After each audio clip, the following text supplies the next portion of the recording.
All around the world, we can find an endless list of supposed supernatural phrases and beliefs, some of which can just be straight up scary. Yet many, if not all of them, don't even have any influence in reality when we look at them. In this episode of FTD Facts, I'll be looking at 10 of the scariest superstitions that people believe. Hey guys, welcome back to another episode. My name is Leroy Kenton, and let me know which of these superstitions you knew about or which ones were completely new to you. We're counting down from 10 all the way to number 1. Okay, let's get started. Number 10, the number 13. The fear of the number 13 is a long-standing creepy superstition. The number is believed to bring bad luck and misfortune to anyone who uses it. Even now, you'll find buildings that do not recognize the 13th floor of a building. The floors literally jump from 12 and skip up to 14. Doesn't really nullify the fact that that would be the 13th floor anyways, but that's another story.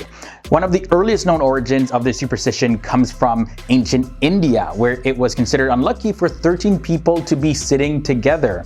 Also in Nordic mythology, the evil Loki is the 13th guest at a banquet of gods, and it ends with a big argument and a whole lot of violence. Number 9 is a superstition of black cats.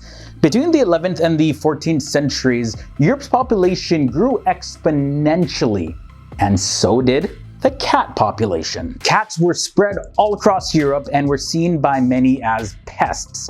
Now in England, elderly or single women, which were the prime targets of the witch trials, were seen as caretakers of cats. So the legend came about that cats are actually the companions or the familiars of witches, and a familiar is just a demon in the form of an animal usually. Now an English tradition says that Satan was thrown out of heaven into a blackberry bush, and this is where the evil association with the color black comes from. Also, it spawned the notion that black cats are the embodiment of the devil, and some believe that this also includes black dogs too. Number 8, the wrong side of the bed. Traditionally, climbing out of the left side of the bed has some really terrible consequences. It can just really make you have a very, very bad day. Some people have reported to be fired from their jobs. But either way, this comes from the ancient Egyptian belief that the left side belongs to the forces of death and destruction. Some modern hotels and casinos, they design their buildings so that the beds are with the left side facing the wall. And this is just so that their guests can wake up on the right side, the good side. Opening umbrellas indoors. Of course, we have to include this on the list. Umbrellas were once rare and owned by wealthy people, and they were used for protection from the sun's rays, which were believed to contain evil spirits. Now today, many people still shudder in fear when they or someone opens an umbrella indoors. But there is also another origin for this. See, the first rain umbrellas were very large and they're very tightly sprung. So if you open them carelessly indoors, it would cause lamps and vases and other objects to get knocked off the furniture and fall and break. So yeah, they were seen as being things that brought about bad luck. Breaking a mirror comes in at number 6. The ancient Romans believed that human life renewed itself in 7-year cycles, and this mirrors the cycles of the moon. Because a reflection was actually considered to be somebody's magical likeness or also their soul. So if the reflected image got shattered, then the next 7 years of that person's health would be negatively affected. Parents in the Victorian era, they feared that a mirror could trap their baby's reflection and stunt their growth or lock their souls away inside the mirror. And today you'll even find traditional Jewish families covering mirrors after the death of a loved one so that the departed soul won't get trapped inside of a mirror. Number 5, this one includes hiding your thumbs from the dead. This superstition comes from Japan, and showing your thumbs when walking past a graveyard or near a funeral car is a big no-no. Your parents will die young if you don't hide your thumbs. That's actually a popular Japanese saying where the word for thumb literally means parent finger. It was also said that spirits of the dead can enter the body under the thumbnails. Clip your thumbnails, guys, if you don't want any spirits entering inside of you.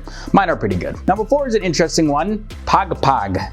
According to Philippine tradition, Pagpag literally means to shake the dust or dirt off. It also is a superstition that says that you should not go straight home from a wake or a vigil for somebody who died. Instead, you're actually to go and spend some time somewhere else just to confuse the spirits that may be following you home. Usually, Pagpag is done in a convenience store or a 24-hour fast food restaurant, since those are usually the places that are open late at night. This next one is scary. The seventh son will be a werewolf. Okay, so this is an Argentine superstition, and it says that the seventh son is bound to turn into a werewolf. This is an old myth actually, but it made headlines in the year 2014 when people were saying that the former Argentine president, Cristina Fernandez de Kirchner, had adopted a boy as her godson to prevent him from turning into a werewolf. But either way, it actually turned out that she did adopt a boy, but the reason was that the seventh son or the seventh daughter of Argentine families are eligible to become the godchild of the president. The superstition at number 2 involves wedding cakes. In Roman times, wedding cakes were baked with wheat, nuts, different types of fruit, and honey, and these ingredients symbolized riches and fertility. Now, the cake was broken over the bride's head to ensure that she had a fertile marriage. Yeah, pretty messy tradition, especially when she's dressed up all beautifully in her wedding dress. Now, another superstition with wedding cakes dates back to the Tudor period between 1485 and 1603, when a single-tiered cake was supposed to be cut by the bride, and if it wasn't cut by her, she would be childless for her entire marriage. Yeah, pretty creepy. Now, the superstition at number 1 involves Friday the 13th. Now, this date has inspired an entire horror film franchise, and not one but 2 hard to pronounce phrases came out of the fear of Friday the 13th. These phrases are parascavadica triophobia, as well as frigatrisk phobia. I probably butchered those pronunciations, but I ain't gonna repeat myself. Those are hard enough to say as it is. All right, either way, these phrases, yes, they do mean the fear of Friday the 13th. The most famous origin story involves Judas Iscariot, who was the apostle who betrayed Jesus in the Bible. He was believed to be the 13th person at the Last Supper. Jesus was crucified on Good Friday, which got linked to the number 13 for a day that was unlucky or unholy. And Friday the 13th was also the day of the mass execution of the Knights Templar, and that was on Friday, October 13th, 1307. And also, a fun fact, did you know that Spanish-speaking countries, like instead of Friday the 13th, Tuesday the 13th is considered the bad or unlucky or an unholy day? Yeah, that surprised me. I had no idea that even existed, Tuesday the 13th. All right, guys, so this was a quick look at 10 of the scariest superstitions that people believe in. Let me know down below in the comments section if you knew any or all of these superstitions, any of them that you believe in, any of them you think I forgot. Sound off down below. Don't forget to leave a like if you enjoyed this one, and hit that subscribe button, as well as ring the bell to be notified when new videos are posted. We post videos every single week relating to countries, cultures, religions, and people. So if those topics interest you, stick around here on FTD Facts, join the family, and I'll catch you guys in the next episode.